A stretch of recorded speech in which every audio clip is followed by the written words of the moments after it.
The world is changed. I feel it in the matter. I feel it on the Twitch. I smell it on the Reddit. Much that once was is lost, for none now live who remember it.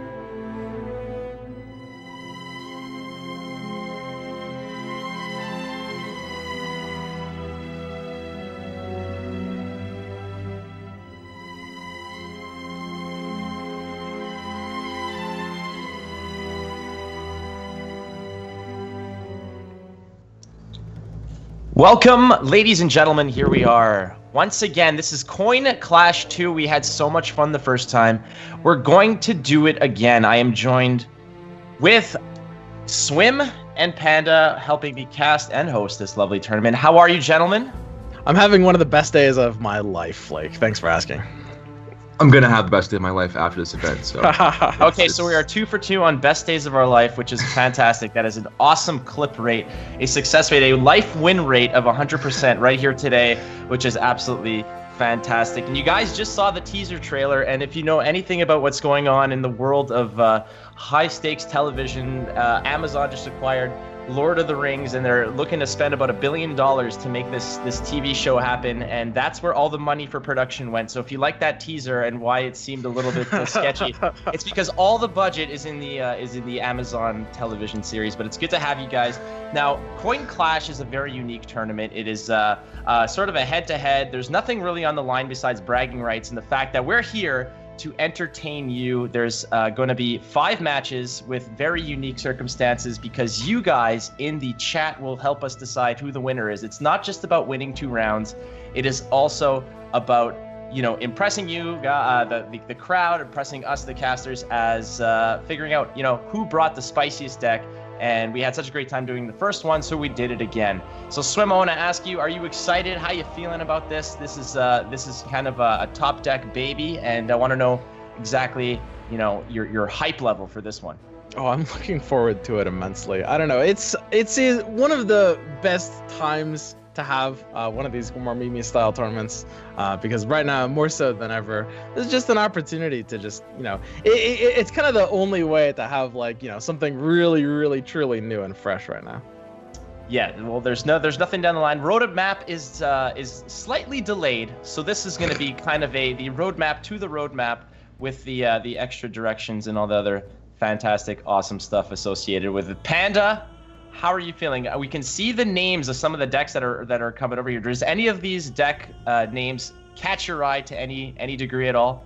I think aside from the names, the best part is about this event that no one really knows the rules that kind of form the event. It's all kind of a subjective nightmare of creativity. So I think that's a very good thing because no one really knows who's going to win. There's no real set parameters. If you win 2 rounds, you win the, you know, kind of the match or the showdown. So I think that's the best part. It's all like everyone has their own opinion, and you can, you know, get to see some really cool strategies and cool creative ways to play Gwent that, you know, you can't normally do on ladder most of the time. Exactly. Yeah, can we I'm sorry. Can we get a breakdown of, like, the rule set for anyone who might not have seen the first Coin Clash event? Absolutely, which is because this is not a typical tournament in the sense that you're not going to see the same type of meta decks that dominate the ladder or pro ladder. This is a whole different thing because in order for these matchups to be decided, for the winner to come out on top, they need to not only win the game, but they need to impress you guys, the chat, the Twitch chat, and all the fans out there who are watching these matches. So the points are associated as such. In order to win a match, you need to take 2 of the 3 points. Points are awarded as follows. You get 1 point for winning the actual game. So if you win 2 out of the 3 rounds, you win the Gwent match, you get a point. Now, afterwards, we go to you. We defer to you, the Twitch crowd, and say, who did you like? Who impressed you? It could be as simple as an amazing play that occurred, some type of BM that you saw that you liked. It doesn't matter. Whatever the flavor is that you want, you guys decide. We'll put it out there to a vote, and you guys award the second point to one of the 2 competitors. Now, if it comes down to a tie, that's where us, myself, Flake, Swim, and Panda, we get to cast our votes to see who decides. But in reality, it's mostly about you guys and figuring out just what is the dankest of decks and we go straight onward from there. So, gentlemen, if there's anything else you want to add, why don't we just jump straight into the first one? Let's do it. Sounds good to me. Perfect. So the first match is going to be Baine versus Bear, and the deck list right there. 28 Revenants later versus Lambush.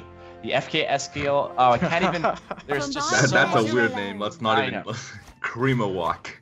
All right. Whoa, that was a lightning fast mulligan, and we see I'm in a bear suit starting off with, of course, a cursed Northern Realms variant. We have Seal in hand, ready to go. Panda, how do you feel about this matchup? I mean, Sihil's already very good, signal that he's going to be a lot of memes involved here, a lot of, edge of your seat plays, especially round 3, so especially in the long round with Sihil. So hopefully we get to see that in the long round and see how much real, damage it can really do. Yeah. So we see the Tridem Infantryman starting off. I'm actually curious why this is in the deck, and it's going to be very important trying to figure out the themes here, because some of these decks do employ flavor-based themes that you might actually have to look a little bit to see. Well, we see the second Revenant being played out by Bearsuit. A bit of a risky maneuver, might put him in a vulnerable to pass situation. I think we can assume that the Revenant deck is, Bearsuit's deck. There are Revenants in it, so it's a pretty good assumption, I think. And we're going to look for Lambert in Baine's deck, and we do find it. So. And the combo from Baine, the more enforced child denying the Revenant clone, and then the Milena taking one of them, setting him up for a beautiful pass. That is a ridiculous 1-2 combo there. There is just no play for Bearsuit. That's good here. Now, he's only 30 points behind, and I mean, he's got 1 card to play. He's already lost one of his dudes. It's anyone's guess as to how he can sort of pull this one out, but I'm guessing that this is his easy pass on Bear's part. But no, he says, F it. I said, I don't care. I'm going to do the guy with the sword through his shoulder who is screaming in sincere agony, and he's pulling off the create. Oh, God. Just play the Foglet and be done with it. Nope.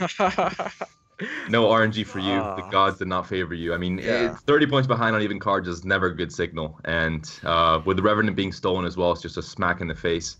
And it's just a sad day for Bearsuit, really. Yeah. And there's just not really a great play here. Can he make this in one play with Sihil here? And this was a game that Bearsuit was imagining, for weeks, thinking about this game. It's going to go so well. And then right away, it just starts off so badly. He's 10 points behind and still 2 cards down. Not a good start at all, I think. I'm trying to figure out what's happening with this Tridem Infantryman. He seems to want it in the graveyard.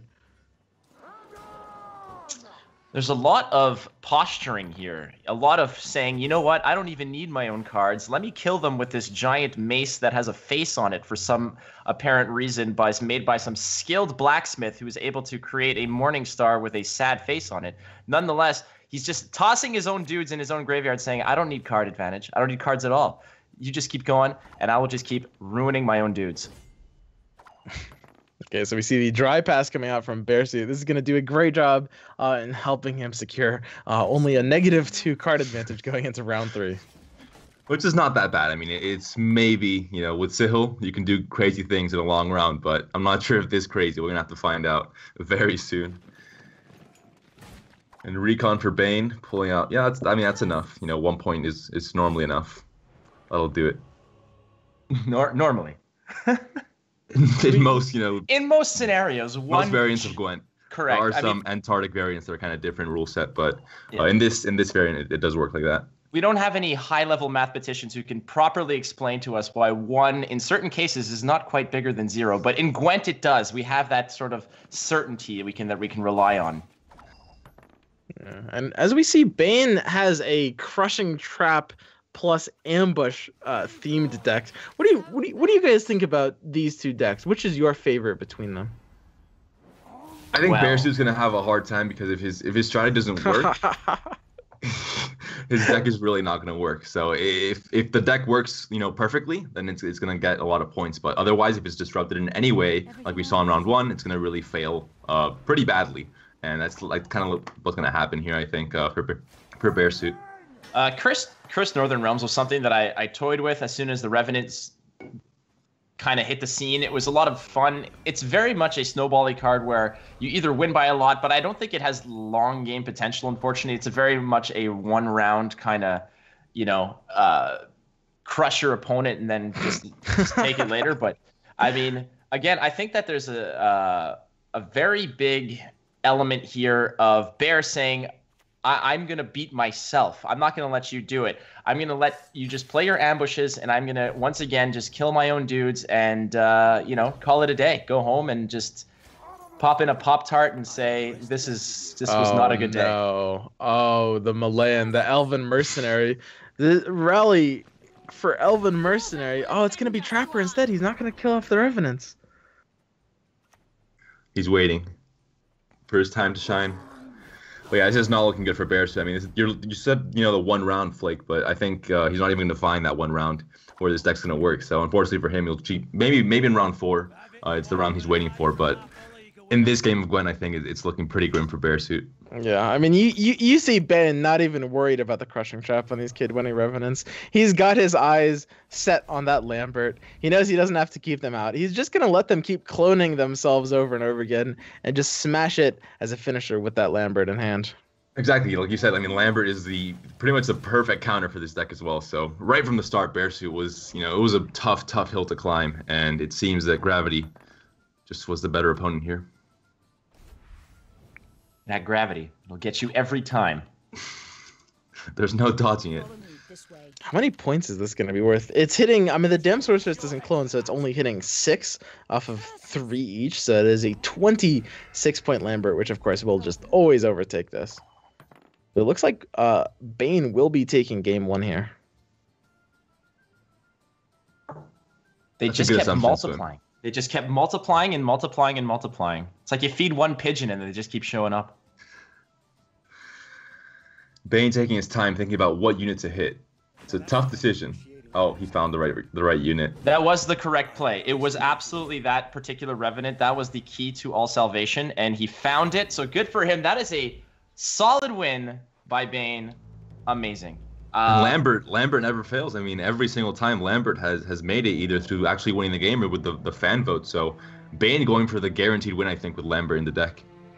So sorry, go ahead. I just want to just toss it in there right now. The straw poll is available in the Twitch chat for you guys to vote for who you think is the winner out of that match. Again, it's we are allotting points, 1 to the winner of the actual game and another point going to the winner of the straw poll. So go ahead and cast your vote right there in the chat. And it seems like the first matchup here was very much a kind of flavor or lore-based matchups on both ends. The Squirtle Baine deck was very much about ambushes and traps at the same time. And the Curse deck was apparently about a Tridem infantry squad member just staying alive, and something about Shani and Necromancy. Who knows what? But some of these games are going to be a bit like flavor-based, and others are going to involve like much more like meme-style mechanical combos. I hope we'll be seeing a bit more of the latter as we go on. Yeah, I haven't read the book, so I'm not going to be able to say anything about Yeah, exactly. I was just confused that entire time. Apparently there's some antique Witcher lore masters in the chat that are very bothered by us not mentioning the lore, but I haven't read the book. I don't know, Flake, if you have. Oh, I have definitely seen a book. Yes, I have definitely read a book. I've read. Was it a Witcher book? It was. I have read the first Witcher book. Yes. Unfortunately, I have not gone beyond that. But we'll just let the chat dictate what the lore is, because chat is never wrong in any situation. That's very true. Right? I mean, 4,000 IQ. I mean, there's no disputing that. So. Oh, it's actually doubled since then. It has. Yeah, there's like an IQ economy. It's like Bitcoin, except it's a little bit more reliable. It's always going to be rising.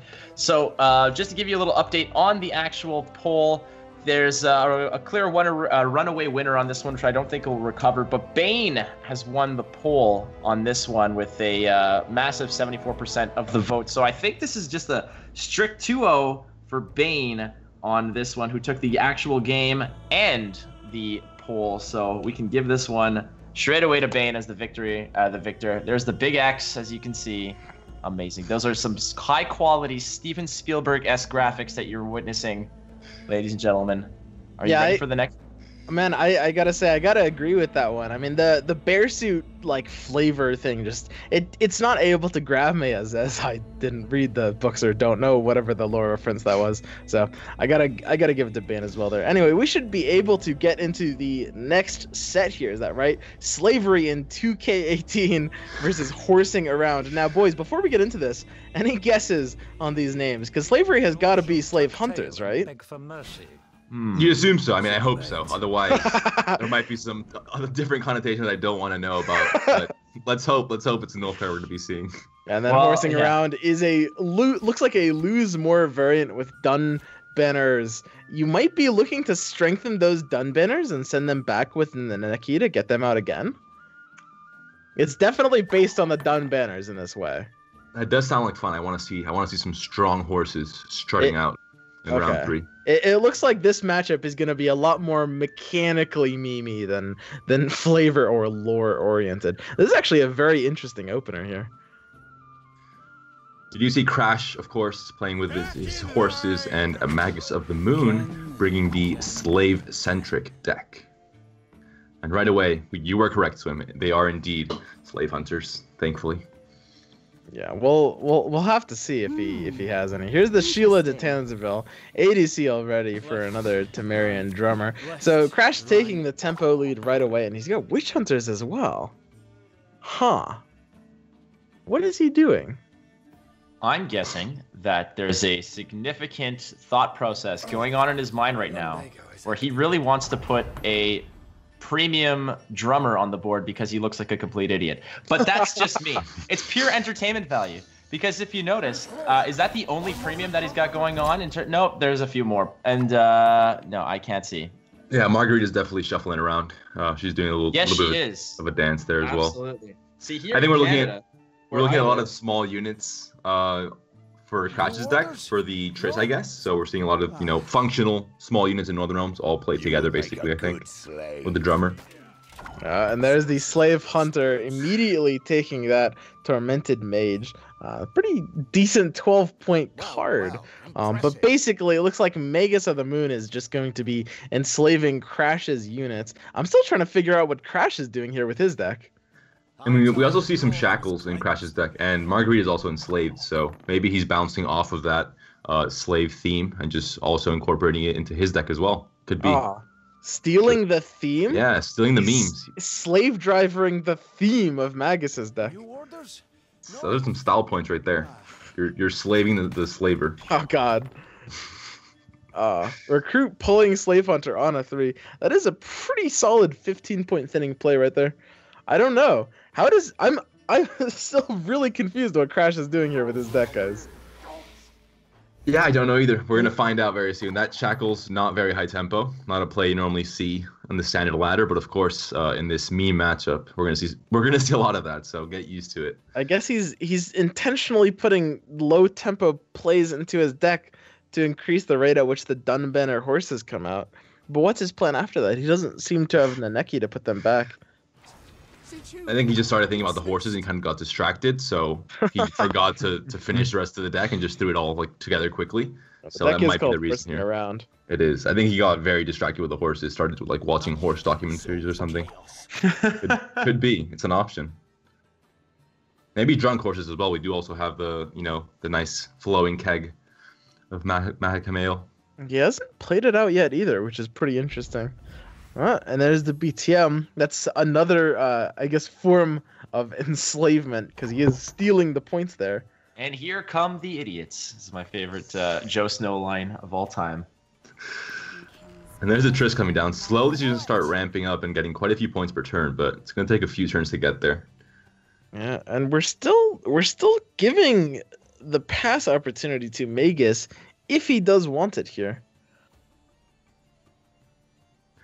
He has to really rush to start buffing the horses. Otherwise, if the pass comes down, then he's gonna he can still use the Mandrake, I guess, and still be ahead. So it's kind of fine, I guess. But it's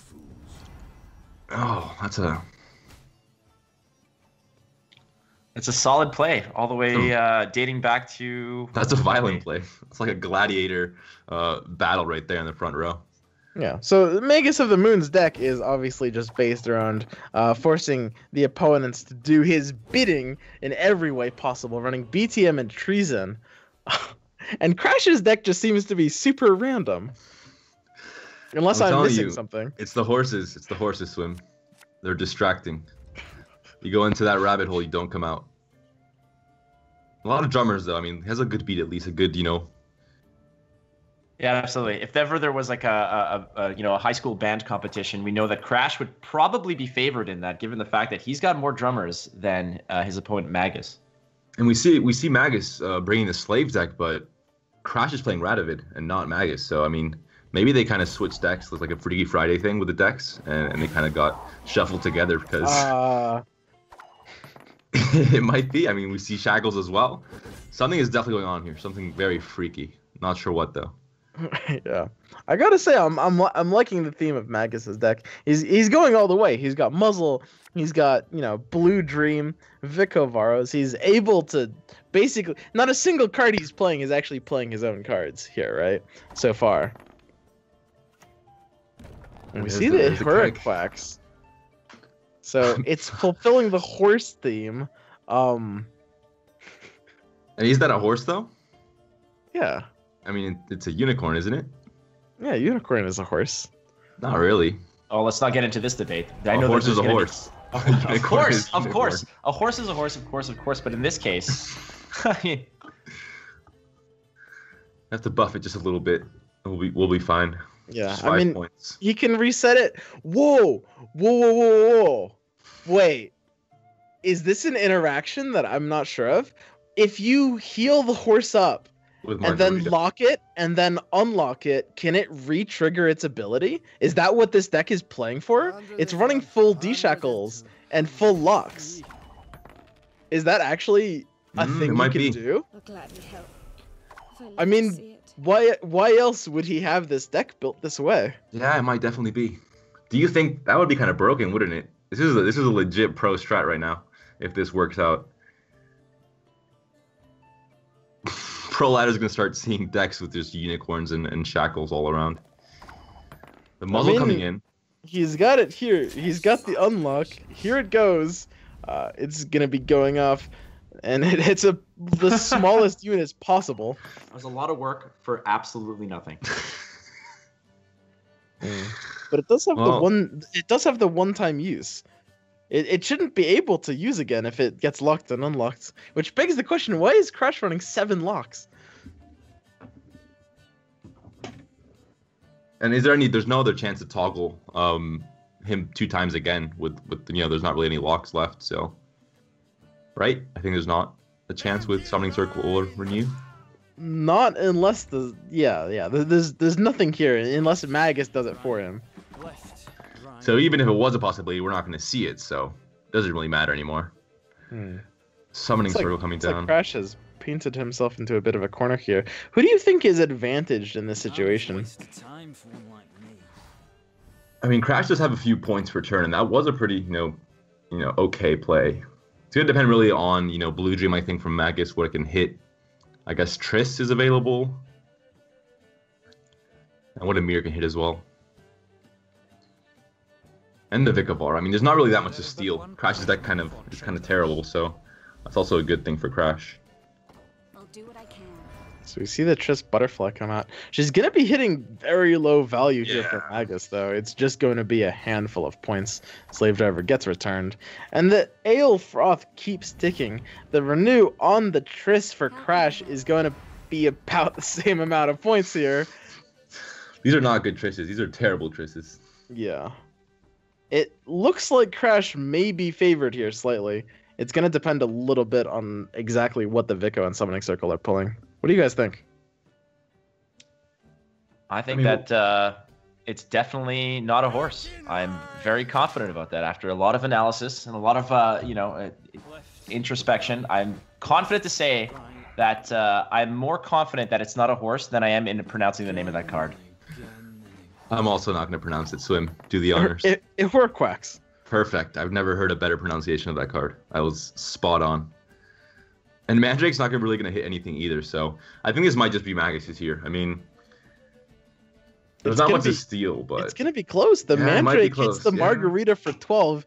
The Oh, yeah, it Ale might is be. ticking, and I mean the Summoning Circle could be pretty bad. This Vic of Aromatic definitely will be. I mean Crash has almost intentionally flooded his deck with some of the worst bronze units possible.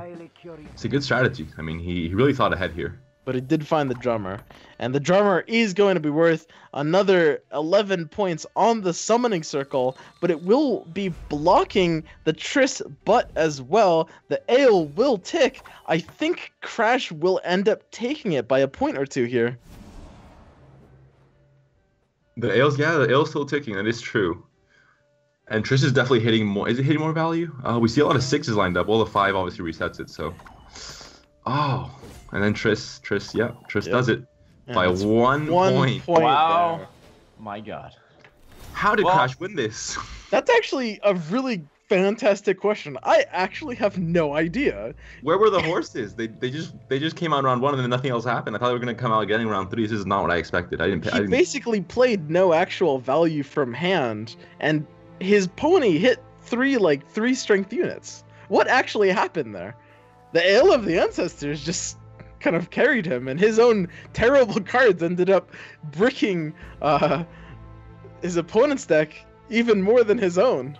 Just like in most situations in life, whenever you're not sure of something, you can always gather some type of confidence or give yourself a slight advantage and a chance at winning by adding alcohol. That is not an endorsement to do something irrational. Nonetheless, that is a interesting match that even none of us over here were kind of anticipating to go down and get that close. But there were some interesting interactions that even Swim himself was unsure of, which is saying something to the whole spirit of this tournament, which is bring in some unique decks and see what happens. I just want to remind everybody out there that the poll is up, so go ahead and cast your vote on who you think is took that match from a stylistic aspect, because we know that Crash took that one by 1 single point. Panda, any thoughts on that match? I mean, I like the round 1 a lot from Magus. I think it really displayed his theme very well, pretty much everything. But then round 3 was kind of like both players had all their bad cards left, kind of, and then it didn't work out for either one. It was a pretty, kind of no hype round 3, I think. But Crash ended up winning by 1 point, which is kind of unexpected, I think, for me. So maybe the theme, I think I'll give it to Magus. I liked it a lot in general. But yeah, I think Crash. I still have no idea how Crash won that. Yeah, exactly. I mean, that's also a feat. So maybe he gets some points there as well.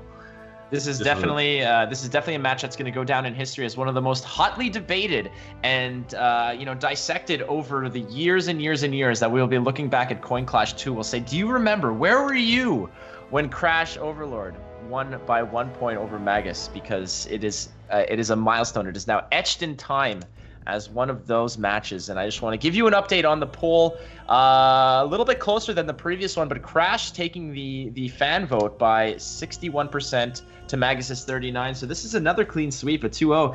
Gentlemen, we have not had to have any type of tiebreakers yet. And judging by the fact that we can't decide on how to A, pronounce that card, or B, decide whether it's a horse or a unicorn, I think that's a good thing.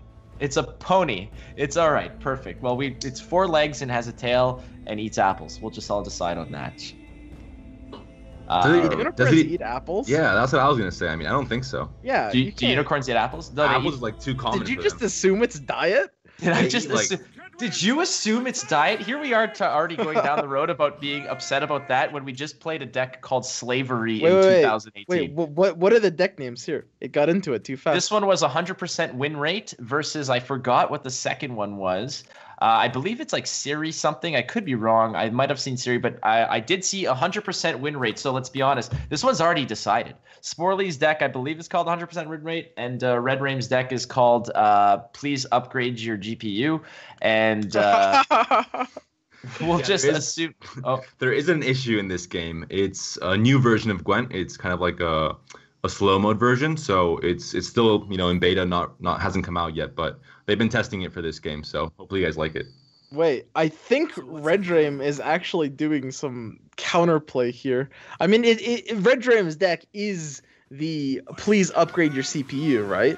That is correct. I believe that's the name of the deck, yes. It looks like Redmageman, as you guys can see, he's running a 40-card deck, and I think he's actually going to play out all of his cards, and I think he might actually be counterplaying Sporely here, who, as we can see from the recording, has somewhat of a potato PC. Do you think it's possible Red Dream's strategy could actually be paying out here? I mean, Sporely could really slow down.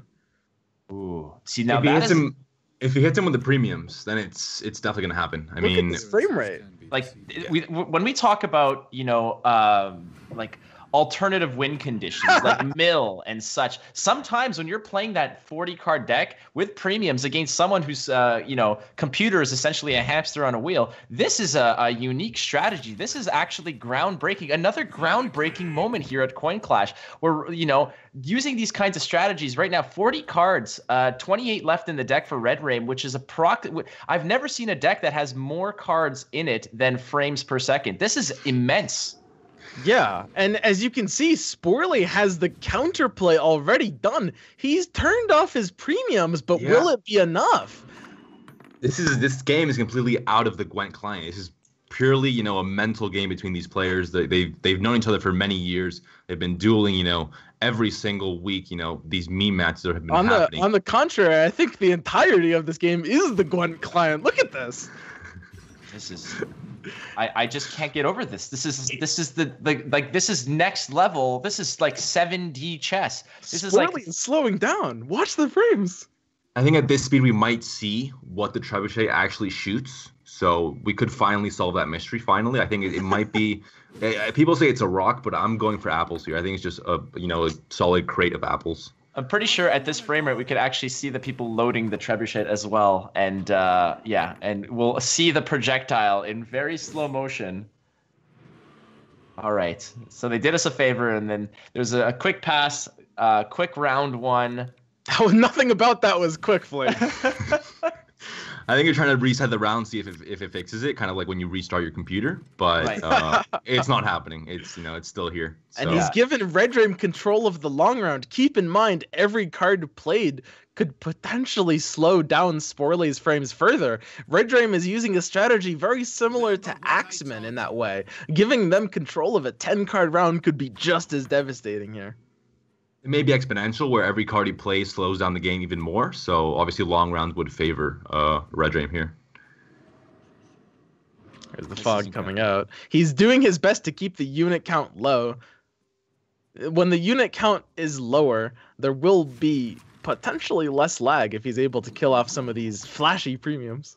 See, it warrants us just explaining a little bit further in terms of the rules for these players, because we did not specify to the participants that you should turn off your Bitcoin mining while you're playing. So this could be why Redmageman is playing on such a slow computer, a low frame rate, because his GPU is probably actually running in hyper overdrive mode here to get them sweet Bitcoins, while they're still, only plummeting off the face of the earth. This is and he can never play his own Skellige Storm. Look at this.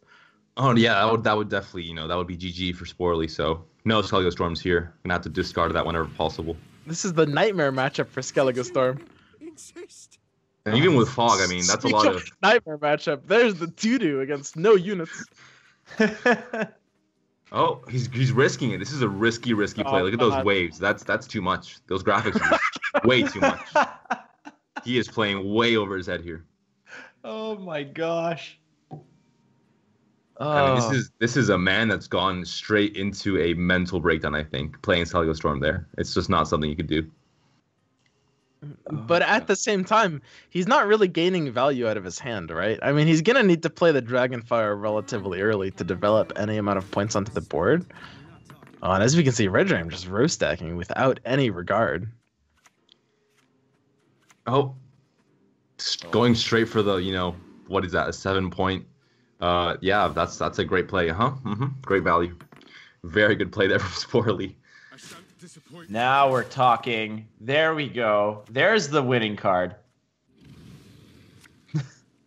He's just, I bet you if it was up to Sporely, he'd say, like, don't give me any cards. Don't draw me anything. It's going to take 10 years. It's going to just ruin my PC. Let's just end this right now. Did he just draw the same exact cards? Is that what am I seeing that right? I think he drew the same exact cards he had, which they're all absolutely terrible. Down to 1? I thought he only had 1 Crizai. He might have only one. Yeah, that is true. But they're very similar. It is almost the same exact. Generally, it's garbage. So I think we can lump both of those hands together, and the average will still be garbage. So I think. It's still... Is it possible that Sporley could have this? I mean, he's ahead in points now. Redmageman is actually sitting, if anything, on a worse hand at this point. This is disastrous. I mean, the weather is just smashing him. Now, the problem with Sporley is I think he's pretty much going into round 3 one card up if he wants to, but unfortunately, he doesn't actually have any points, and he's probably going to need them. Generally, yes. Generally, you tend to win games of Gwent with points. Points do help in that regard. But maybe this isn't a game of Gwent. I mean, this might just be a different, multiverse altogether. So, Sporley going to try and maybe just play Crow's Eye somehow and get points from that. Sporley's got one card up. He's got the 2 Crow's Eyes. And Redmageman does need to draw into something with higher than 4 strength. There's the Mardro. All right, folks. I just want to let everyone know that... a unit! That is fantastic. We finally found a unit, and there was a moment in this game actually where Redmageman contacted Sporley privately and said, "If you want, we can play this on MS Paint." But it was that is absolutely against the rules, unfortunately. So. Oh, and the Topdeck from the unit on Sporley's side is just gonna win him the game here. Yeah, I think Sporley, when he saw that was just Syrian over for him. That was the finisher of all finishers. I mean, an 8-point Wild Boar of the Sea is at this moment, because this game was, kind of the general average of points was so bad, it's just a Syrian Nova, and it just wins him the game outright. Wow. Sporley hanging on after Skaldiga Storm, taking the big risk with those waves. Could have gone right down under, but he made it through round 2, and he wins the game somehow. That one ended round 3 being 8-0. 0, ironically, being the Pentium level of Redmageman's computer. That was a Pentium 0, I believe he was using. Fantastic for him. That one's taken. That game taken by Sporley in a fantastic slow motion match. You know when a moment in sports is just so fantastic that it plays out in slow motion? This entire match was played out in slow motion for your own benefit. Fantastic. I am getting word also that Redmageman did not fall out of his chair for this one. He has been secured. There has been fantastic stuff. They strapped him down? Okay, good. Yeah, he was fastened to the desk. Beyond setting up a GoFundMe for a new computer for Redmageman, how are you feeling about this one? I don't know. I gotta say, I really liked Redmageman's strategy that he employed here. I think it was probably one of the most unique strategies you can really go for in Gwent. I'm gonna go with Sporley. I think Sporley just had, these decks that only have spells and have a ton of spells. I'm a big fan of them, so I'm gonna go with Sporley for sure.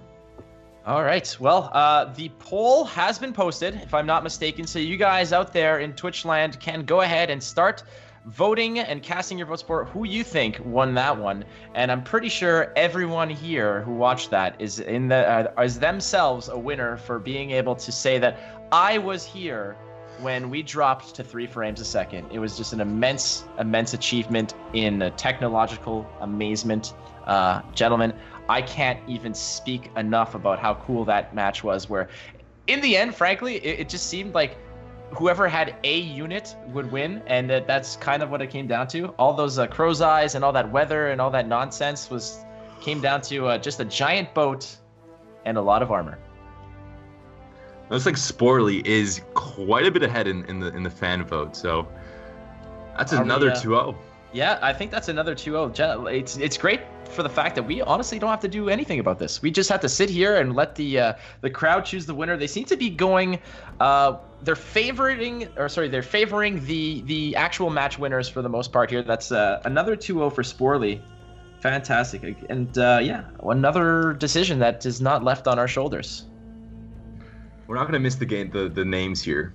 Let's make sure to read them out so we understand these decks as well. So, Flake, do you want to go ahead and read out these names to the best of your ability? Now, all right. So I actually practiced this one, and I tried to pronounce it in various different fashions. But it's Arin Gillavandril versus, and this, trust me, this saying this out loud won't put you on the sex offenders list at all. It's Seraphilia Something that as a prerequisite to enter this tournament, you have to be tested to make sure that you are not Syrophilia positive, and we are unfortunately one was, so he's going to be playing that deck. This matchup here is Grave versus War Machine, and is it Gravekeeper? Yeah, Gravekeeper versus War Machine. And whoever's afflicted with Syrophilia is that's who I'm favoriting in this one, because we're all people too, right? Yeah, it's a big downside right from the start, so he has to have some sympathy there. So I'm gonna go with the RNG deck. I think RNG in general is a very underestimated skill in Gwent, so I'm definitely gonna go with RNG. Oh, I don't know. I'm pretty enticed to see what the Syrophilia deck is. Are you, Swim? Are you curious? Just don't put it in your Google search, because eventually you'll get a phone call from some type of government agency. We do not want that to be a thing. Don't worry, I have worse things in my Google search. Oh, goodness me. How to pronounce Raraquax. So right, I say we see fake Siri right away. Makes sense. Syrophilia, the name, checks out. And it looks like a bit like an alchemy deck to some extent, with ointments and the Viper Witcher, so not too memey there. It's pretty competitive in that sense.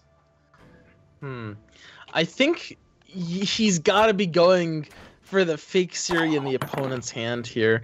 He might be wanting to Stefan it to the top and then Shillard it into the opponent's hand. A combo that we've seen a little bit before, but it can be quite good when it works off. It looks like War Machine has gone for just full create and RNG cards, which is an easy way out in these meme mats. But I think it's pretty much the easiest way to make sure the fans are still pleased, while still creating a pretty fun to watch deck. Obviously, it's very exciting. You don't know what's gonna happen. Man, look at this tryhard Gravekeeper over here. This dude's just smashing with his Viper Witchers against the Dragoons. How do you guys feel about this? It feels a bit impressive. I mean, a bit maybe too competitive here. He's on the boundary line there. This is a strategy where you can probably guarantee that with this type of net decking nonsense that we've pretty much outlawed outright in Coin Clash 2, he's showing up with, straight away from Gwent DB and all the major streamers lists and wants to show off and whatnot. He might steal the win, but the fan vote, that ain't happening. That's not all gonna these be. filthy net deckers, all right? Disgusting. Filthy net deckers. So we see something very interesting, which is the Garrison coming out on the fake Siri that Gravekeeper might have actually wanted to put down for War Machine anyway. Exactly. I mean, that was not expected. That was create, doing its thing. And fake Siri and Gravekeeper side now. War Machine using the strats against him, which is, pretty brutal as well. Things are looking up here. This seems like the standard alchemy setup, which is, very underpowered moves at all times. So it's up to Gravekeeper, and we're going to have to keep an eye out for this fake Siri math, because we've got a swing of 24 already on the pass, and it's also really going to depend how this Ale goes, and it's still dodging that Siri. Yeah, if it ends up hitting, that's going to be, a big difference in terms of points, so Gravekeeper, obviously, he's very skilled. He knows which way he speaks to the Ale, and he knows which way to kind of blow the wind so that it doesn't hit false Siri. It's a really tried and tested skill. Not many players have, but Gravekeeper, I was talking to him. He has been practicing with the Shaolin monks, and he has dominated that skill completely. Now, one side of the RNG conversation that we should have here is us as casters who are. We got the raw end of the deal here, where War Machine playing a high RNG deck is on the top side of the board, where we can't see what his choices are. So we kind of lose out on that RNG coin flip. But it's all good, because we get to see the spicy results at the end of it all. Yeah, and again, Gravekeeper completely dominating this Ale, saying very, very dirty things there to the Ale. You see Gravekeeper putting the Novice on the Siege instead. He did not want those lining up for the Scorch, and he was pretty distressed when they did, but it looks like he will not be punished. It doesn't look like there's going to be a Scorch coming out from Outlaw. And Regis left a combo as well. We're going to see what he tries to hit with that as well. I mean, it's I guess he can hit the fake Siri. And there's the Uma's Curse, just getting itself out of the deck there. And Gravekeeper is very far ahead. I mean, when I say very, I mean very far ahead. Equal cards as well. So War Machine, it's going to be tough for him. I mean, Create not really working out for him. I think he hasn't really practiced it too much at home. So in a bit of a pickle here, to be honest. It's only a 14-point difference at the moment, though. And there's the Regis. With Fake Siri, but... Yeah. On the pass. Choosing wisely here. This is a very important move by which BM he wants to, toss to the other side. I don't know, guys. I gotta say, Gravekeeper's deck is a little too serious for my taste here. Yeah, it's gonna be tough. He has to really pull out the memes in round 3, I think, to be able to turn the fan vote in his favor, because at the moment we're seeing a lot of very high tempo plays. Yeah, there's the Fringilla. Keep in mind it can be used on the Siege Hero here for the Philevangel with the Manticore, of course, playing it as a solid 8-point play in that case. It's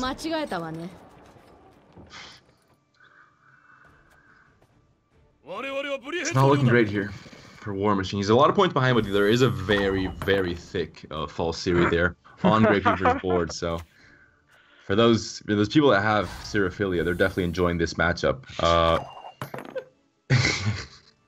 But Regis could be the MVP here. I mean, 2 Regises in each hand, it could, swing the game quite a bit as well. Regis is a card, obviously, that has a lot of tempo if played correctly. And folks, if you do suffer from Sirophilia, we will be putting up a 1-800 number that you can contact after this to seek help. You're not alone. Otherwise, you can always just tweet directly at Swim, and he will give you all the advice on dealing and coping with Sirophilia. Oh, the pass. Bad move from Gravekeeper. Oh no, 1 point down. I think that was a math failure. Do you think he just didn't get the algorithm proper? I think it had to have been. I mean, the pass is not great otherwise. It looks like the math from the fake Siri just ended up coming in handy there. So much time, spent learning to speak with the ale, and then he just forgot to take a few math lessons as well. So it could punish him in the long run, losing that first round there. Yeah, and that's really most of the benefit you get from running fake Siri. It can be really hard for people doing that amount of math, particularly if you queue into an NA player. It might confuse our viewers because our viewers are, of course, 4,000 IQ, but there are some players that just can't really handle the math in this game. So it's a possibility, like you said, Swim. It's a legit strategy to just go for the bamboozle with the fake Siri. Gravekeeper is still a pretty potent plays here. Pretty, standard Alchemy Nilfgaard plays for the most part. War Machine does have 3 out of 4 of the cards in his hand as create effects, and one of them was created from Johnny, so he is a full RNG hand. Will the Regis be able to find value here, though? It looks like Gravekeeper may have secured card advantage.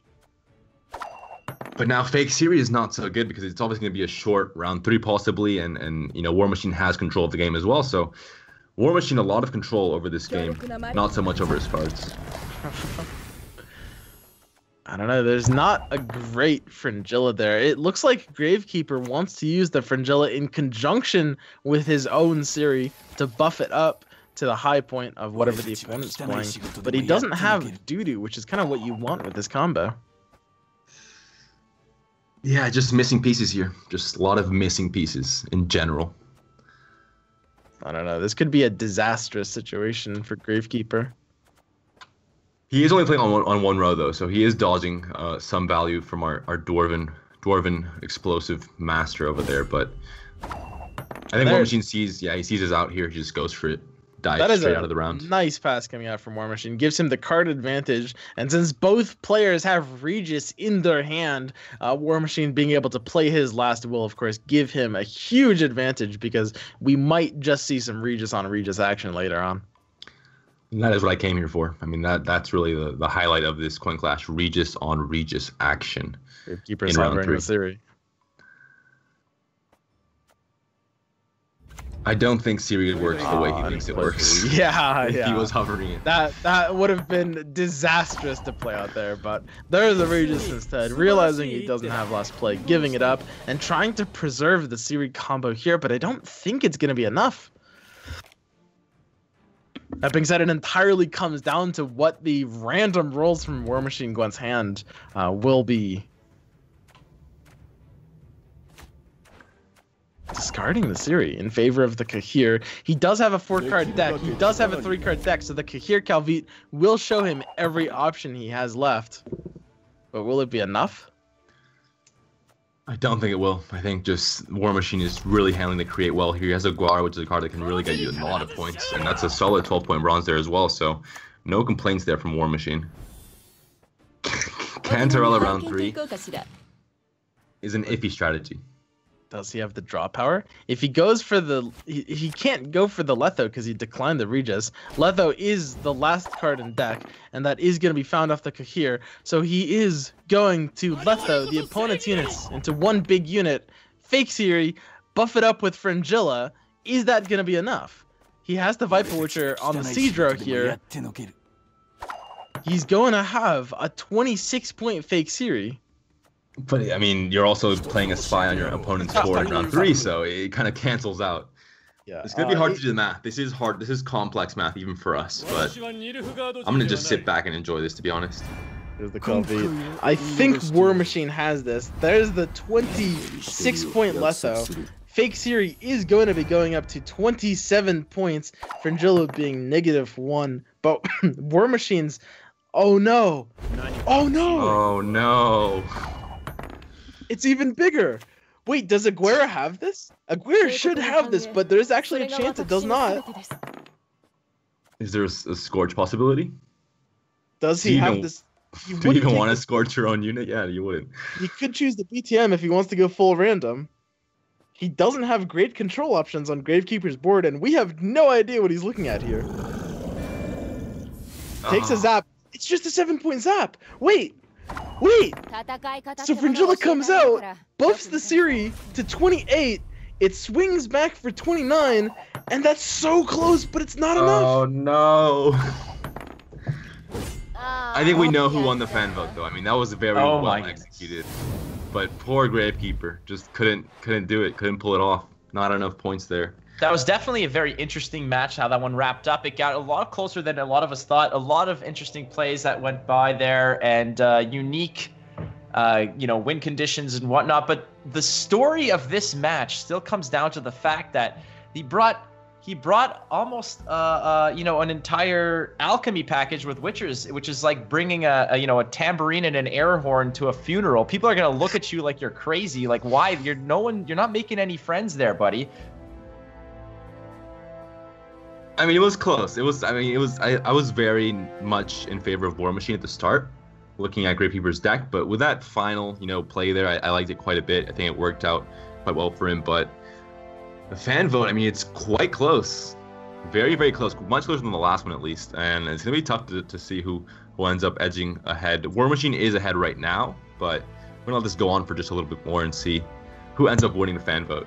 Yeah, we'll let the votes tally in for a little bit longer over here. But from the beginning of the entire match, a lot of us were mentioning how the fan vote seems to be. This was as clear cut as it's going to be. There's a lot of hatred and vitriol going on in Twitch chat for someone who's bringing Witchers to a kind of a little bit of a an exhibition match, so to speak. What are you playing for? You're playing for the lulz and all that. And here that he shows up with this OP alchemy deck, which at the end of the day kind of had a very interesting swing with the Siri at the back end for 29, 30, 60 points or so, but it just didn't turn out to be enough. And the votes are coming in, and this is as close as it's been, actually. My predictions of Gravekeeper getting completely shut out of the fan vote, but it's people seem to just go, whatever you think is going to happen, Twitch chat will usually correct you, and you're always wrong. So as it stands, the vote is as close as it'll be, and it's 55% in favor of War Machine. So we did predict that Gravekeeper was not going to make this happen, but another 2-0 in favor of War Machine, and we're down to the last match. And Swim, I'll let you kind of anticipate or prognosticate what these two prognosticate. That's a pretty solid word. Let me just prognosticate this for you real quick. So we have Antiques Roadshow, sorry, NA moment. Anti-Quest, actually it's a typo. This is an anti-Quest deck. Ooh, nice. Yeah. No, some of the and then that's gonna be against the Bonds of Friendship. I think Antiques Roadshow will probably maybe be relics. Is that a proper assumption? I think it might be. I'm just prognosticating here. It's gotta be, yeah. That is a pretty good prognostication, Panda. I mean, I'm just doing my thing, just prognosticating like I do every day. But I think it might be relics. It's gotta be it. I don't know what the roadshow means, but that's fun. And then the bonds of friendship. That's interesting. I'm getting a very Yu-Gi-Oh vibe from that, but I don't know what kind of deck that would be. Any guesses? It could be anything. I mean, there's a lot of friendship in Gwent in general, so it could be anything. Speaking, yeah, if there's something you don't know, for the most part, it can be actually anything. But on the, I'm also just getting a private message here directly from CDPR. They're saying it's not to be associated with Antiques Roadmap, unfortunately. But so Antiques Roadshow and Antiques Roadmap, there's no relation, so don't look into this at all in any way, shape, or form. Is maybe bonds of friendship is like a lore related thing, or maybe it's a sarcastic lore related thing, so they're not actually friendship, it's enemies, maybe? I'm not sure. Just, prognosticating. It could be a Vainglory deck. Maybe it has to do with Barry bonds, like the baseball player. Have we thought about that, or some type of like investment in bonds where it's more of like an economic thing? I don't know. I'm just trying to look way too deep into this. Again, my IQ is only 2,000, whereas the chat is combination of like multiple 4,000 level IQ, so I can't compete. So unfortunately, I'm just gonna go with Barry bonds on this one.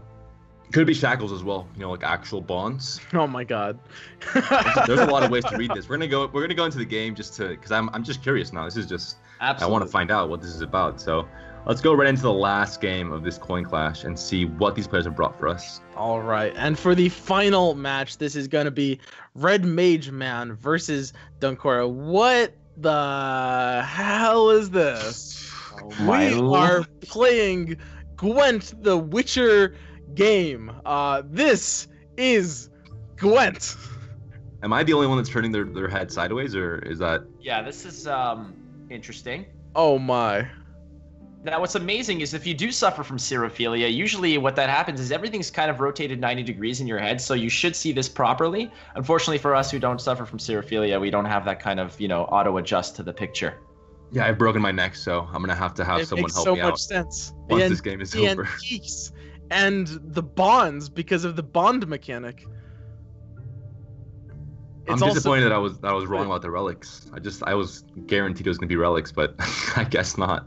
Well, it is a relic, I guess. This is the roadmap, guys. Gwent is coming home. Gwent is coming home. Chewie, we're home. Oh, God.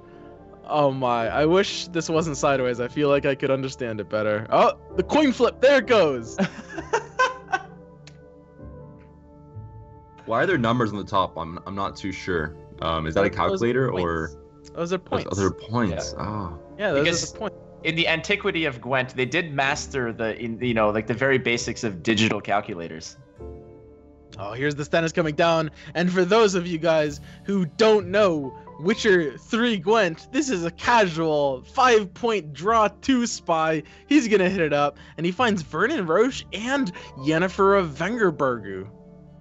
Yep, that's the correct pronunciation. Perfect. Okay. Here's the counter spy coming down, and this is the spoilers, mysterious elf, and this is gonna be a literal pot of greed, and we're gonna see it countered with Dunkoro's literal pot of greed, because it is a 0-point draw 2 spy. I think the real skill here from both players is the card rotation. They're just pulling off, 180 trick shots every single card that's being played, and that's impressive to me. I mean, that's quite fascinating, to be honest. We're gonna see it now. I mean, oh no card rotation there. There's not spies. This is just a 10-point dude with a gold body. Now this sword icon for you guys means that card gets put in the front row, and the little golden sunburst thing means the card actually can't be targeted or hit by any sort of weather or damage effects, the latter of which of course not even existing in this client. Now weather is a mechanic in the game that does reduce the effects of all the strengths of all cards that are stuck on that row to 1. Look at this spy abuse already. This isn't like, right from the get-go, this kind of decoying spies back and forth and drawing, like, this is just This is just sickening. I'm gonna say it now. If any card is rotated more than 360 degrees before its placed, I'm gonna declare that person the winner. So I'm saying it right now. If it happens, I'm sorry, but they win in my heart. And that in itself is actually, we do award a heart point, much like the Planeteers in Captain Planet, and that poor schmuck who got the heart ring, which is the most useless of all the powers. We do award points for heart in this game. And as we can see, there is some crazy spy abuse going on, as both players have played nothing but spies except for the one Natalis coming out from Dunkuro. Decoys abound, spy, spy, spy, and keep in mind, decoys can't be used on Avalak because their little gold color makes them immune to targeting and weather effects. Little known fact. When they play decoy, they just steal the card back into their hand. Like, nope, this is my card now. I'll take it. Thank you very much. Now, are you guys more a fan of the counterclockwise 180-degree card turn or the clockwise 180-degree card turn? I gotta agree with Panda here in that it just comes down to the rotation. Like, I would like to see some fidget spinner level action here, but unfortunately, it looks like it's just all 180s. And as they fidget spin on those counters on the side, it literally is hilarious to me to see those little fingers just tapping those buttons up and down. That is some solid seriophilia right there. I mean, the APM here is really insane as well. You have to really click those numbers to get it to go. If you play like a commander's horn or something, that's going to be a lot of clicking, to be honest. Just any huge point swing is going to be really tough for these players. And the rotation as well, I mean, that's a lot of wrist movement too. So who do you guys think is advantaged here? Because of course Redmageman is piloting the Nilfgaard deck, which has a lot of spies in it. And then on the other side, you've got Dunkuro piloting the Northern Realms deck, which has a lot of spies in it. Who do you think is favored in this matchup? The deck with spies is probably favored. It's hard to call, but I think the deck that has spies normally wins these games. I think that I think that the player who can, while their opponent is highlighting a card and reading it, where that card is taking up most of the He's screen. out of space. Yeah, I see right now, as you saw there, where the card is highlighted. I think if the opponent with the quickest fingers to add points to their board with the little counter while the opponent is distracted might actually have the advantage here. It's true. I mean, the opponent will not be able to do math here. Keep in mind, Redmageman is NA, so if Dunkuro were to cheat, he probably wouldn't be able to do the math to call him out on it. All I'm going to say is that Prince Dennis was placed on top of a decoy. I'm not sure how that works for Prince Dennis himself, but I think that's an important detail to know as well. He was just he sat on top of a decoy, which is a scarecrow. That's not pleasant. As you can see, this is both players and we're playing on a different row. So this little bow icon represents the second row here that this unit goes on. And this is actually an interesting departure from the melee stacking strategy that we've seen thus far. Oh, he was thinking to rotate it around and maybe, have the archer shoot back at his units, maybe to motivate them, but decided to instead play it straight. So maybe some high level strategies from Redmageman. In the end, decided not to go for that one. And we see Villain Tretmirth coming down. A nice alternative art. Now that's going to do an immediate scorch effect on the melee row for Dunkuro. Is this enough to catch up? It looks like it will be. So he has secured the pass here if he wants it. Do the rules of Gwent still apply to this? I'm not sure. I guess. I don't really know what's happening. I don't know. You're making an assumption. You're prognosticating, Swim. I'm sorry. I've probably prognosticated a little too hard there. Yeah. That is everything's just what is going on? Oh, and they're all just going to the graveyard. Okay, so we get into round 2 here. Of course, Redmageman taking round 1 up, but having to play a few cards after the pass to accomplish it. Of course, he's still got a pretty loaded hand, and keep in mind we do still see the Scorch there, the double Scorch actually in Redmageman's hand. So if he's able to align those Scorches, he may be able to emerge victorious here. And we saw that it is possible to move several units, so that's one step of the way towards rotating multiple units at the same time. Hopefully we can see that, just a full row going for a full wide rotation. If that ends up happening, I think I'll be quite excited, to be honest.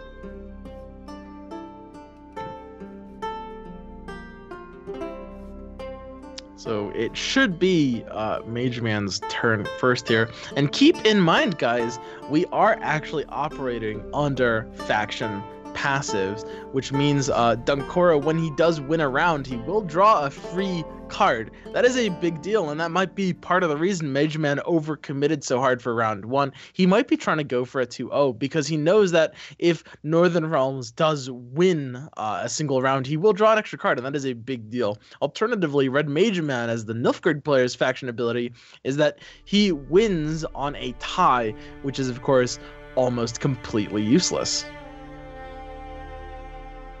I'm thinking, can the opponent influence your own score?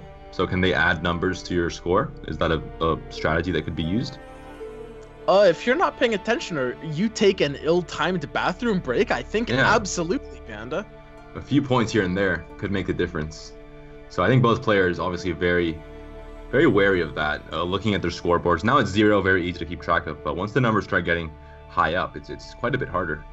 Oh, and we see the Dun Banner Medic coming down. It's going to be rezzing a spy here, drawing 2 cards back. Vadier the Rido. Over rotation there. Yeah, the Vadier is not very well placed. The double Commander's Horn draw. That is huge. It's a lot of points. I'm assuming it's huge. I don't really know. It's probably huge. Like, does it double the score as well? I think it does something different. Yeah, it doubles it. It doubles it as a glyph. You can use it preemptively, but haven't you guys both played The Witcher 3 more than me?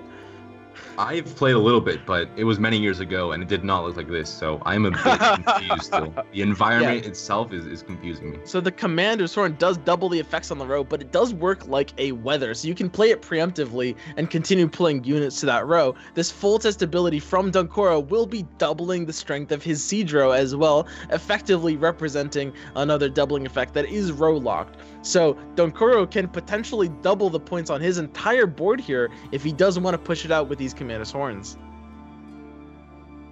But because it is like weather, can you play 2 Commander's Horns? Because you normally can't play, a fog over a fog, so... No, it can only be 1 Commander's Horn per row in this clan.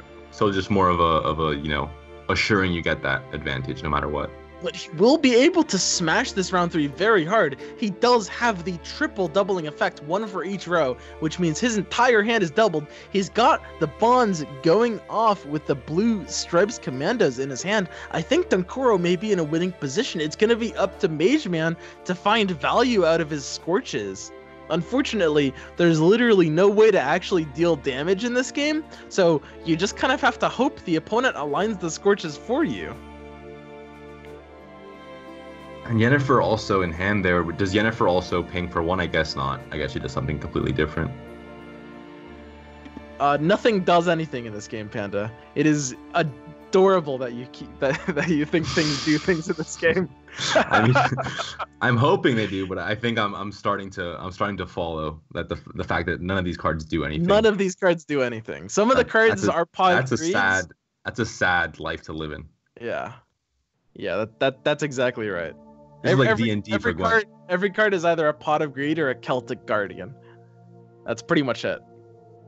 I mean, you can roleplay the cards, right, in your head, at least. And imagine you do things, but not quite. And here we are with just more spies. Mageman drawing the 3rd Scorch. Man, if he is able to just wipe these bond units, I don't think Dunkoro has a chance. Teching in the triple Scorch is a ballsy move, but it's going to pay off in dividends here because it counters the bond mechanics of Dunkoro's deck spectacularly. And Flake, do you have any... I'm on another planet of just trying to understand what the hell's going on over here.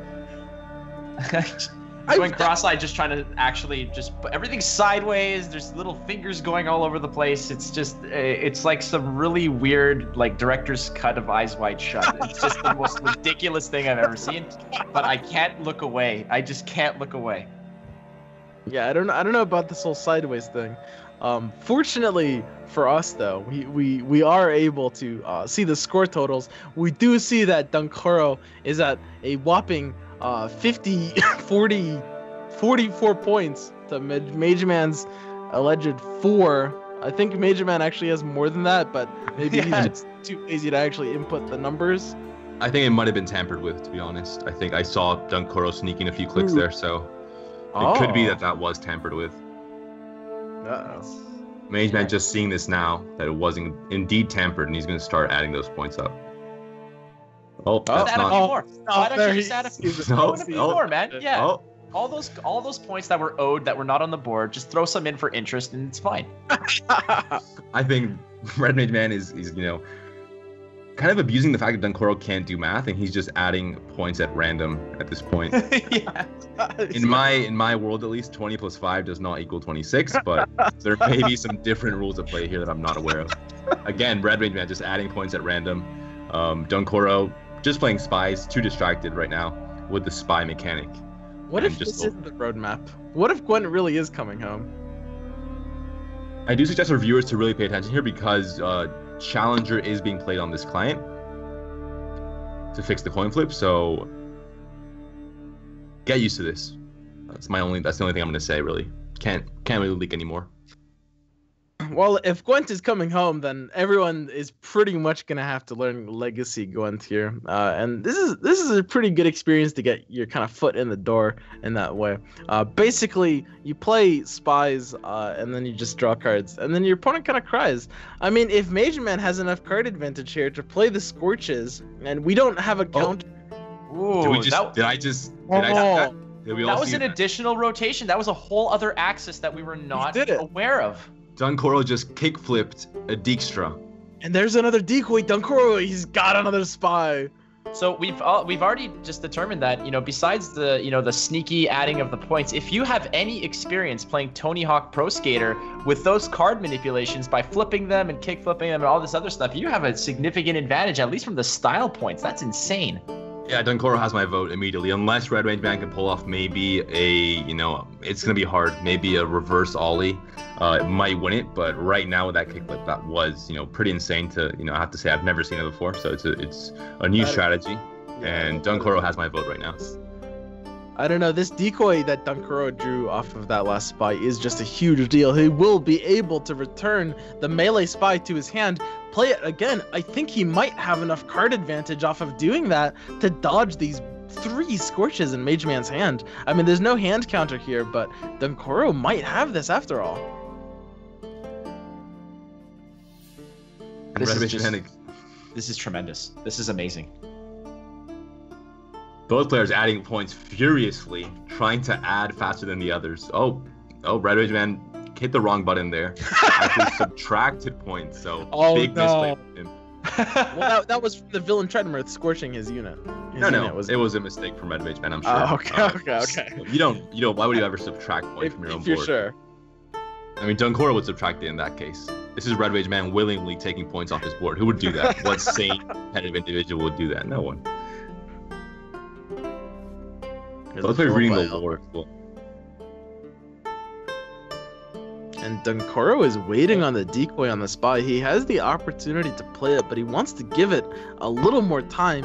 You see the 3 Scorches in Mageman's hand, but they might just not come down early enough. They're going to be too slow. Keep in mind, guys, any of these cards that has the golden sunburst over its numbers is not going to be affected by this Scorch card. Yeah, those cards all do have Seriophilia, so they are immune to that because of, just the general government laws. They're just immune to any Scorch effects. And there's a Scorch being played out. 1 Scorch down that is going to cleanly take out a Catapult. But if he can't remove this triple bond in Dunkoro's hand, it may just not be enough. I mean, these bonds are going to go off. And now we finally understand the bonds of friendship. Or at least I finally understood the bonds of friendship. There's the decoy. He's electing to decoy the medic over the spy. I think it's because he realizes that he already has enough card advantage. Scorch number 2 comes out from Mageman. Is that going to clean up? It's killing Shillard. I don't think it's hitting any more than that. Looks like Dunkoro is safe. Yeah, Dunkoro has just an insane amount of card advantage. I think he's going to be able to play out his strategy without really being tampered with too much. So I think Dunkoro might just have it here. I mean, the spies were in his favor, and he just has a lot of points still waiting for him in the back row. Wait, is Redmageman at 92 or 26? I guess Very good question. Dunkoro might think he's at 26, and then Redmageman is actually at 92, so Again. Dunkoro might be playing with false information here. This game is just a game of rotations, apparently. The cards, the point counters, everything's up for, debate and analysis here. The real question, though, is Dunkoro at 37, or is he at JE? Is Yeah, 105 or 501? it's true. It's insane. Like, that could be actually an LE, depending on, it could be luxury edition. Nope, 37. We've just, Oh, we've confirmed Dunkoro, it. he heard us. He decided to show the viewers we are, obviously speaking with these players live at the venue. In Witcher 3, of course, they've been transported into the game. Yeah, this, not only are we in the Witcher, area, we are also, it's also 1994, apparently, and, we're using those calculators that require those 4 little, solar panels to get them working. Oh god, I had one of those. God, I don't know. This is gonna be a huge gap to bridge. Here's the first Blue Stripes Commando. That's gonna be 8 immediately off the Commander's Horn Barrel, and these are just gonna keep snowballing. Rageman preserving his last Scorch. Dunkoro may not expect it. This is actually gonna be really close, but Dunkoro does need to squeeze out 50 more points here. And Redmageman at 521 points already. That's impressive. I mean, even with this Gwent, which is a bit, doesn't have that many limits, but 521 points is not something you see every day. Oh, well. Oh, now he's gone to H21 points, which significant decline in points. You've actually gone so far down, you've used the alphabet now to categorize your point total. Redmageman is executing a glitch that was, it was banned in this format. He's playing the Yennefer half on the board, half off of the board. So I'm not sure. I mean, the judges will have to decide if this is valid or not. It was banned in the 1993 edition, the tournament in Japan. It was banned because many players were using this bug, but Redmageman going for it anyway. The incident of 1993 in Japan. I do recall that. So currently it's 601 to IEI, which and that is a huge Scorch. The double catapult Scorch there. Dunkoro is gonna plummet in points. Man, that is harsh. And he has a Blue Striped Scout and some other dude in his hand that he's gonna be pulling out here. Is it gonna be enough? He's at 103. Apparently, I think it will actually be enough to beat Mageman here. Dunkoro adding the points might sneak in a point or two if he can't really make it with the game itself. He's gonna play his cards out. There he goes. There's the last Blue Stripes Commando. The triple bonds of friendship going over the charts here, and he is going to be winning by just a ridiculous amount of points. Yeah, I mean, we couldn't really expect this. In the end, with the Scorches, it looked like Redmageman might have the edge, but because of the card advantage from Dunkoro, he was able to dodge a lot of that Scorch power, and we see him here adding many points to his board, and it will be enough by a big amount, I think. Redmageman thinking to cheat here, but he might take off a few points here. Oh, it looks like a challenge over on Dunkoro's side, but Redmageman decides to not cheat. Calling a challenge. Oh, and a ridiculous amount of points. There's the bonds going off. Dunkoro, I don't think he's stopping. I think he's just giving himself all the points. It's a race at this point to see who can click the button faster. This is where APMs really come in handy.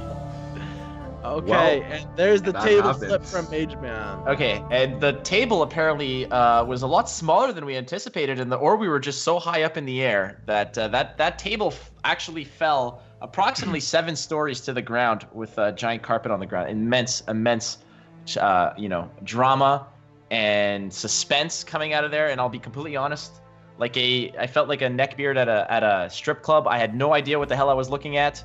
And it did not. It was just a giant mess. That was just incredible.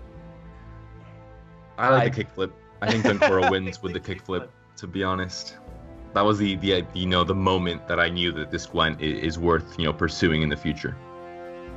Oh, definitely. That's the coming home that we want to see right there. Yeah, of course. I mean, if they just adopt that client to be the new Gwent, everyone would be happy, I think. Oh man. Okay. So let's detach ourselves from that experience that we just had. I don't think that's possible. No, this one's following us home. Like this I'm having nightmares tonight, guaranteed. Oh, but you know what? These are it's it wasn't a scary thing. There was just so many new elements to the game that we need for yourself. I'm traumatized. Oh, that was a scary game of Gwent. Those 180s and those 360s and the cards half on the board, the clicking And of Redmageman points. with the illegal strats. I mean, that was scarring. I was not prepared for that. I did not sign up for this. I'm gonna have to defer to the pros, being you two. Who won that one? I have no freaking clue. Dunkora was the winner. Okay, perfect. Let's just make sure and take note of that. That Dunkora won that one. That was a fantastically interesting way to look at Gwent. Again, no association at all to what roadmap. He was is. playing such a try-hard and meta bond deck, though. I mean, that's just disgusting. But he had the kickflip, so. Well, that's it. I mean, yeah, the kickflip was very well executed. Not many people have ever attempted it even in official play. So big props to Dunkoro. He did it perfectly as well. I think it was a great rotation, and he takes it, in both in points and just the flavor as well from me. All right, well, we got to defer this one as well to the crowd, who are going to be voting on who they think won that round. If they were following along, which I'm sure they were with their notebooks and all that other fantastic stuff that they have, they can bust out their high-end analytics on their iPads to figure out who won this fantastic game. The results have been tallied. This one, at a clip of about 64% to 36 rather. 64 to 36%. Dunkoro took this one. Another clean sweep, another 2-0, and that might just be the story of this being Coin Clash 2. The I don't even know how to categorize this. This was just a lot of fun. We had the low frame rate game. We had the back in time game. We had the kill your own dudes and win anyway game. This was just mishmash of craziness.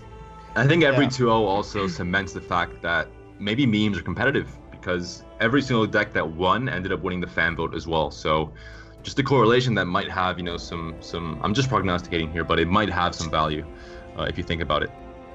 Oh boy. And Swim, how do you feel in general about this entire experience? Well, it looks like we are culminating another Gwent tournament where the team Blue Coin did end up winning out over the team Red Coin. So that is a pretty rare sight to behold, but you heard it here first, guys. Blue Coin OP. Blue Coin, I have to agree, 100%.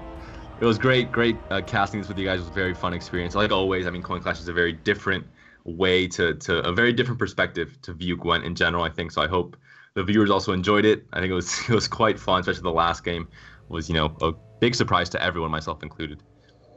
I definitely was not ready for that, and it caught us all off guard, but it was in a good way, because it's always good to have new experiences and new flavors to Gwent. Folks, I want to thank you all for tuning in here to Coin Clash 2. I want to thank you, Swim, and Yuru Panda for some excellent casting. And two things I've learned today is that the 360 no-scope card deposit on the board is always best, and I will never, ever again say the word prognosticate in front of you two, because it will absolutely just get beaten into a pulp for the last 20 minutes of the cast. But I had a great time. Thank you very much. Any parting words from yourself, Swim? No, I'm good. All right. Man, a few words, and yourself, Panda. Just thank everyone for watching, and hope we can get to Coin Clash 3 soon enough. Oh, definitely. And that one will actually be played on a Minesweeper board. We'll figure that one out eventually. We're just going to go ahead and, if you guys can, please go ahead and we'll put the link out for the Red Rim. First, we've already done a crowdfunding to get him extra support on his chair recline, but now it's just to get him a computer that can actually run more than 4 frames per second. But friends, thank you very much for tuning in. This has been Coin Clash 2. Always, keep an eye out for Topdeck news on their Twitter account at Topdeck Pro, and we will definitely be giving you more of the same down the road. For myself, Flake, for Swim, and for Panda, we thank you very much for tuning in. We'll catch you in the near future. Take care. Catch you on the flip side, on the kick flip side. Oh my god. Was that live?